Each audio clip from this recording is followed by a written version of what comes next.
Hello दोस्तों, सामान्य ज्ञान ग्रुप यूट्यूब चैनल में आप सभी का स्वागत है। मैं भूपेंद्र गौतम आज से आपके लिए लेकर आया हूँ संस्कृत व्याकरण की महत्वपूर्ण क्लासें, जो कि आगामी सभी प्रकार की प्रतियोगिता परीक्षाएं जैसे कि रीट, सीटेट, यूपी टेट, एमपी टेट और अन्य सभी शिक्षक भर्ती परीक्षाओं से संबंधित महत्वपूर्ण रहेगा। तो दोस्तों, जिन्होंने अभी तक चैनल को सब्सक्राइब नहीं किया है वो सबसे पहले चैनल को सब्सक्राइब करें और साथ में बेल आइकन को प्रेस करें, जिससे कि हमारे द्वारा अपलोड किए जाने वाले प्रत्येक वीडियो का नोटिफिकेशन आपको पहले से प्राप्त हो सके। धन्यवाद दोस्तों। तो आज के इस वीडियो में अपन बात करेंगे कुछ महत्वपूर्ण क्वेश्चनों के माध्यम से संस्कृत व्याकरण का जो पहला टॉपिक है वर्ण विचार, उससे संबंधित प्रश्नों को लेकर अपन चर्चा करेंगे। तो आइए शुरू करते हैं। पहला क्वेश्चन है कति माहेश्वर सूत्राणि। तो आपको बताना है कितने माहेश्वर सूत्र हैं, और इसका जो राइट आंसर है दोस्तों वो होगा ए 14।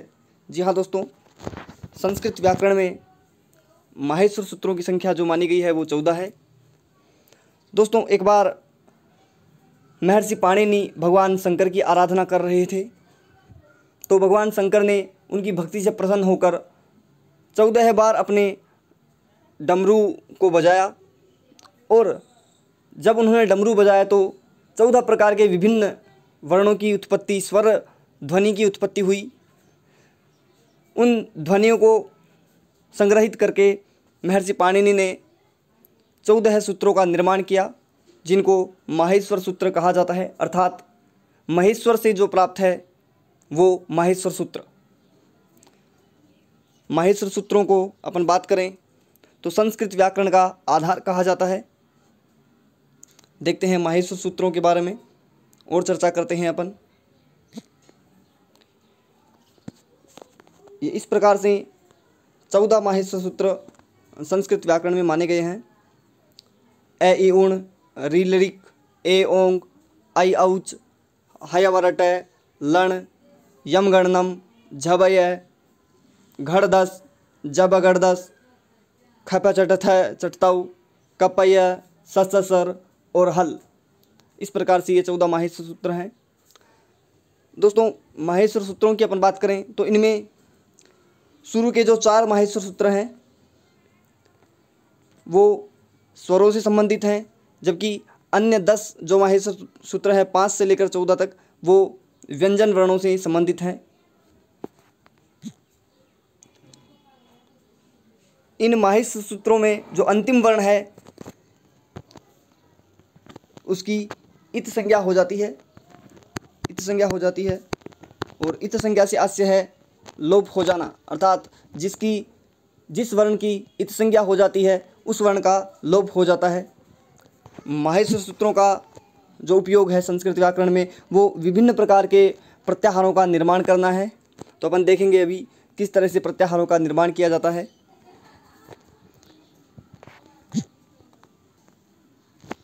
देखते हैं अगला प्रश्न। प्रश्न है माहेश्वर सूत्रानुसार कति प्रत्याहारः। तो अपने को बताना है माहेश्वर सूत्रों में कितने प्रकार के प्रत्याहारों की गणना की जाती है, और इसका जो राइट आंसर है दोस्तों वो होगा 44। जहाँ दोस्तों माहेश्वर सूत्रों में कुल 44 प्रत्याहार बनाए जा सकते हैं। इन प्रत्याहारों की बात करें तो पाणिनि के अनुसार 42 प्रत्याहार माने गए हैं, जबकि पाणिनि के बाद में जो आचार्य हुए कात्यायन, जिन्होंने अष्टाध्यायी ग्रंथ के ऊपर कुछ वार्तिकें अपवाद के रूप में लिखी, उन्होंने 2 और प्रत्याहार जोड़ दिए इसमें, चय प्रत्याहार और यम प्रत्याहार। ये 2 प्रत्याहार जोड़ के प्रत्याहारों की कुल संख्या 44 मानी गई है। अतः अपना प्रश्न था माहेश्वर सूत्रों के अनुसार प्रत्याहार कितने हैं, तो इसका जो राइट आंसर होगा वो होगा 44। अब देखते हैं प्रत्याहार क्या होते हैं, उसके बारे में मैं आपको थोड़ा बताता हूँ। ये इस तरह से जो है कुल 44 प्रत्याहार हैं दोस्तों, जो कि आपको दिखाई दे रहे हैं स्क्रीन पर। प्रत्याहारों के विषय में पाणिनि ने एक सूत्र लिखा, आदि अंतेन सहिता, अर्थात आदि से मतलब है प्रारंभ से, प्रारंभ का और अंतिम जो वर्ण है वहाँ तक के जो सभी वर्ण हैं उस प्रत्याहार में आते हैं। जैसे कि अपन बात करते हैं अक प्रत्याहार, पहला प्रत्याहार दिया गया है अक प्रत्याहार। तो अक प्रत्याहार की बात करें तो अक प्रत्याहार का जो आदि वर्ण अर्थात प्रारंभिक जो वर्ण है वो है ए और अंतिम वर्ण है क। तो यहाँ अक प्रत्याहार में ये ए है, यहाँ से लेकर क, ये यहाँ क आ रहा है, तो यहाँ तक के वर्ण आ जाएंगे इसमें। जैसे कि मैंने भी पहले बताया था, अंतिम वर्ण की इत् संज्ञा हो जाती है और जिस वर्ण की इत् संज्ञा होती है उसका लोप हो जाता है, अर्थात उसकी गणना नहीं की जाती है। तो अक प्रत्याहार के अंतर्गत ए, ई, उ, री और ली ये 5 वर्ण गिने जाते हैं। इस तरह से विभिन्न प्रकार के प्रत्याहारों की निर्माण किया जाता है।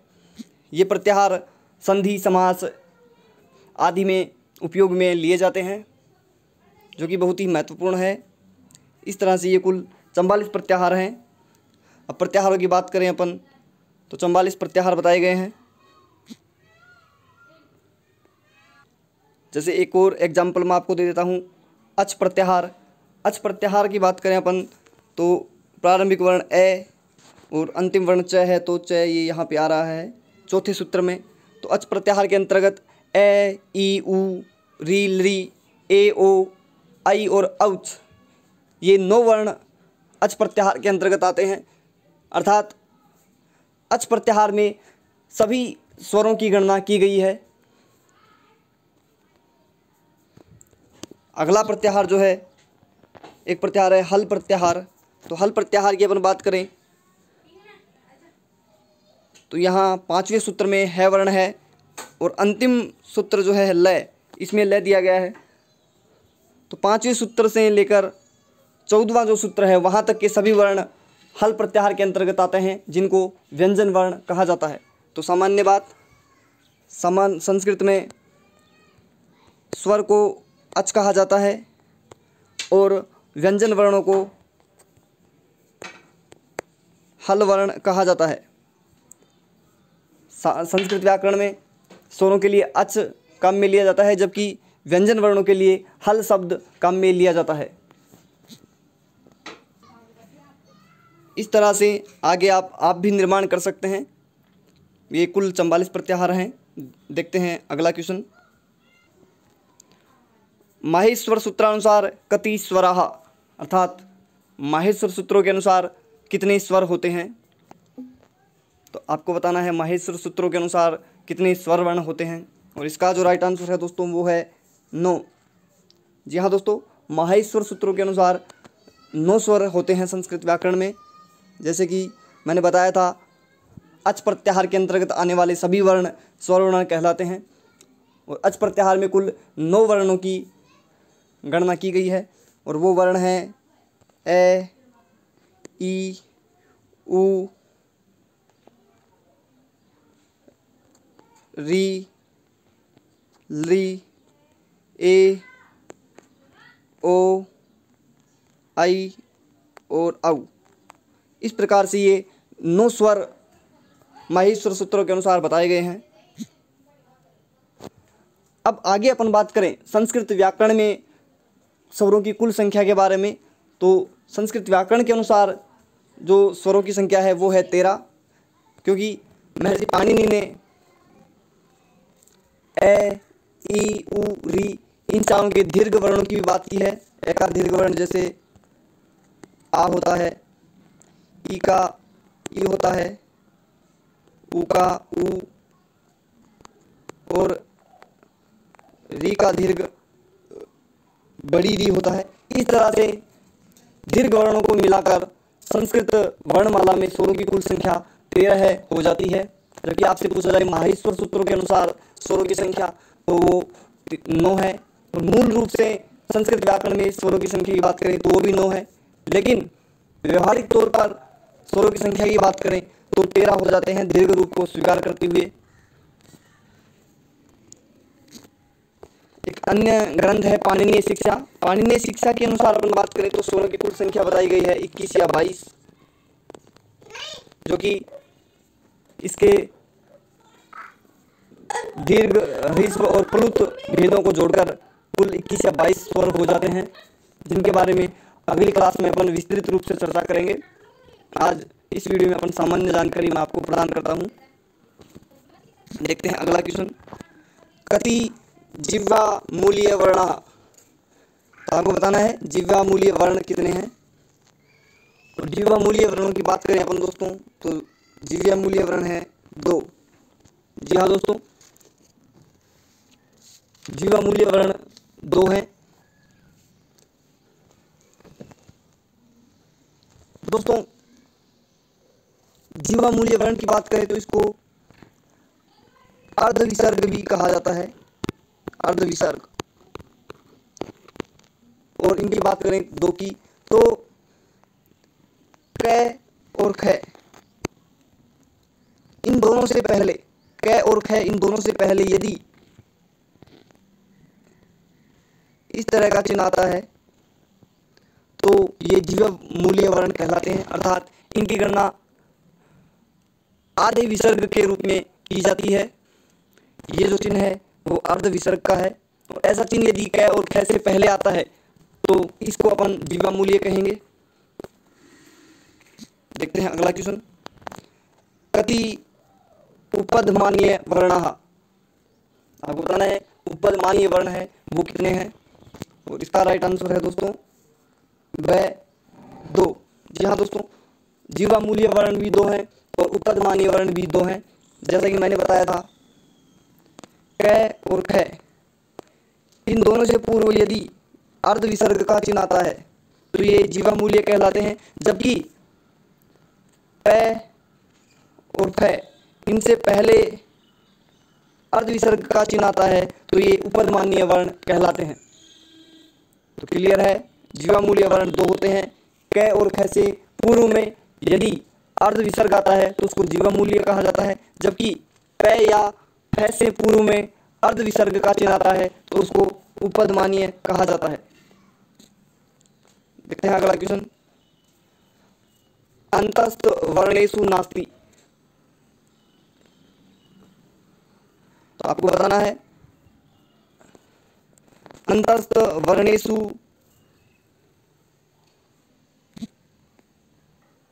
यहाँ पे थोड़ा सा क्वेश्चन में मिस्टेक हो गई है दोस्तों, नास्ति की जगह अस्ति है, अर्थात अंतस्थ वर्ण है, और इसका जो राइट आंसर है वो है ए। अंतस्थ वर्ण कहा जाता है दोस्तों य व र ल, इनको अंतस्थ वर्ण कहा जाता है। देखते हैं अगला क्वेश्चन। उष्म वर्णेषु नास्ति। यहाँ पे भी ये क्वेश्चन में मिस्टेक है, उष्म वर्णेषु अस्ति, यहाँ भी अस्ति पढ़ा जाए। उष्म वर्ण हैं तो इसका जो राइट आंसर है वो है ए, स है, इनको उष्म वर्ण कहा जाता है। जी हाँ दोस्तों, य व र ल इनको अंतस्थ वर्ण, जबकि स और है इनको उष्म वर्ण कहा जाता है। देखते हैं अगला क्वेश्चन। पाणिनीय शिक्षानुसार संस्कृत वर्णमालायां कति वर्णाः। तो आपको बताना है पाणिनीय शिक्षा के अनुसार संस्कृत वर्णमाला में कुल कितने वर्ण हैं। तो इसका राइट आंसर है दोस्तों 62 या 63। पाणिनीय वर्णमाला के अनुसार संस्कृत में वर्णों की बात करें अपन तो कुल 62 या 63 वर्ण माने गए हैं, जो मैं बताता हूँ आपको किस तरह से होते हैं। दोस्तों सामान्यतः अपन बात करें संस्कृत वर्णमाला की तो माहेश्वर सूत्रों के अनुसार इसमें कुल 42 वर्ण होते हैं, कुल 42 वर्ण, जिसमें 9 स्वर प्लस 33 व्यंजन वर्णों को शामिल किया गया है। इस तरह से कुल 42 वर्ण संस्कृत वर्णमाला में स्वीकार किए गए हैं, जो कि पाणिनीय शिक्षा के अनुसार बात करें अपन तो पाणिनीय शिक्षा के अनुसार 62 या 63 वर्ण माने गए हैं, जो कि मैं आपको बताता हूँ अभी। जैसा कि मैंने बताया था, पाणिनीय शिक्षा के अनुसार स्वरों की जो संख्या है वो है 21 या 22। 21 या 22 की बात करते हैं पहले तो। ये चार हैं, ए, ई, उ और री। ये चार हैं। इन चारों के भेद होते हैं ह्रस्व, दीर्घ और प्लुत। जैसे कि ए का दीर्घ होता है आ, ई का दीर्घ होता है ई, उ का दीर्घ होता है उ और री का दीर्घ होता है री। इस तरह से ये ह्रस्व हो गया, ये दीर्घ हो गया। और यदि इनके उच्चारण में और अधिक समय लगता है, जैसे कभी कभी क्या होता है, ए के साथ में इस तरह का चिन्ह आता है, इस चिन्ह का मतलब है ये स्वर प्लुत स्वर है, अर्थात इसके उच्चारण में और अधिक समय लगेगा तो उसको प्लुत कहा जाता है। इस तरह से ह्रस्व, दीर्घ और प्लुत भेद से प्रत्येक स्वर 3 प्रकार का हो जाता है। इसलिए 4 मैंने बताया आपको, ए, ई, उ, री, ए, ई, उ, री। इस तरह से इनके प्रत्येक के 3-3 भेदों की अपन बात करें तो कुल 12 हो जाते हैं ये। इसके बाद में अगला वर्ण आता है ली। ली वर्ण की बात करें दोस्तों तो ली का दीर्घ रूप नहीं माना गया है। इसके केवल 2 ही भेद माने गए हैं, ह्रस्व और प्लुत। दीर्घ भेद नहीं माना जाता है ली का, इसलिए इसको एक वर्ण माना गया है। इस तरह से कुल ये 13 वर्ण हो गए। यदि केवल ह्रस्व मानते हैं तो 1 होगा, और इसको यदि प्लुत भी मान लेते हैं तो 2 भेद हो जाएंगे इसके। इस तरह से ये कुल 14 वर्ण हो गए। इसके बाद में आगे अपन बात करें तो ए, ओ, आई, औ, ये 4 वर्ण हैं। इनके ह्रस्व नहीं होता है, केवल दीर्घ होता है। जैसे कि ए का दीर्घ आई होता है, ओ का औ होता है।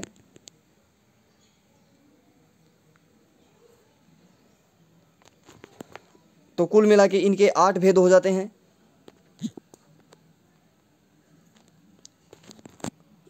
दीर्घ और प्लुत भेद से ये कुल मिलाकर 8 भेद हो जाएंगे।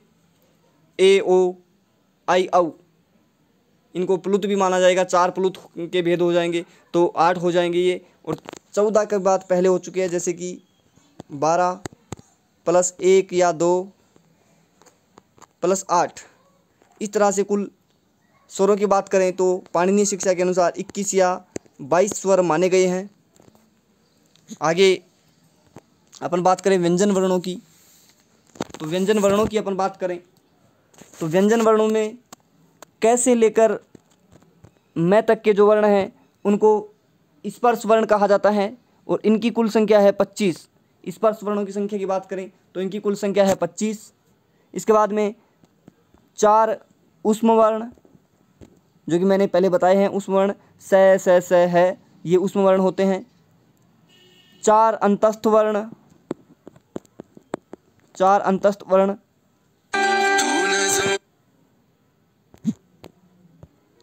तो इस तरह से अपन बात करें तो कुल 21 या 22 स्वर प्लस 25 स्पर्श वर्ण प्लस 4 ऊष्म वर्ण प्लस 4 अंतस्थ वर्ण। इस तरह से कुल अपने पास जो वर्णों की संख्या हो गई है। इसके बाद में 4 यम वर्ण माने गए हैं संस्कृत में, यम वर्ण। यम वर्णों की बात करें तो यम वर्ण 4 हैं, और इसके बाद में एक हो जाता है अनुस्वार, एक विसर्ग, जीवामूल्य। 2 जीवामूल्य वर्ण होते हैं, लेकिन मैंने बताया था आपको कि वो अर्ध विसर्ग होते हैं। तो 2 जीवामूलों को वर्णीय जो वर्ण है उनको मिलाकर एक पूरा वर्ण मिलता है, इसलिए एक जीवामूल्य वर्ण हो गया। उपदमानीय का भी मैंने बताया था, इसको भी अर्ध विसर्ग माना जाता है। 2 उपदमानीय वर्ण हैं, उन दोनों को मिलाकर एक वर्ण हो जाता है, इसलिए एक उपदमानीय वर्ण हो गया।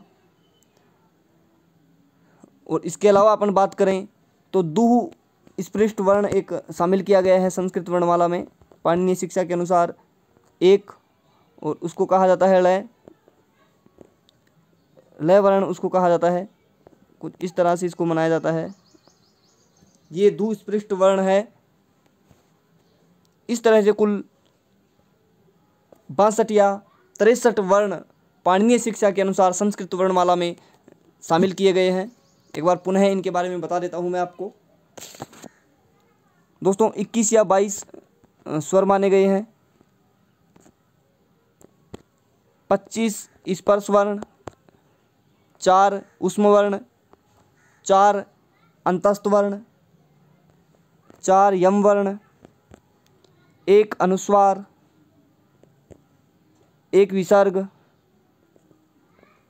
उपदमानीय वर्ण की बात करें तो 2 उपदमानीय वर्णों को मिलाकर 1 वर्ण बनता है, और इसी तरह से जीवामूल्य वर्णों को मिलाकर 1 जीवामूल्य वर्ण में बन जाता है, और 1 दुस्पृष्ट वर्ण जो कि शामिल किया गया है संस्कृत वर्णमाला में। इस तरह से कुल 63 या 64 वर्ण पाणिनीय शिक्षा के अनुसार संस्कृत वर्णमाला में माने गए हैं, जबकि सामान्य रूप से संस्कृत वर्णमाला में 9 स्वर प्लस 33 व्यंजन वर्णों को शामिल करके 42 वर्ण माने जाते हैं।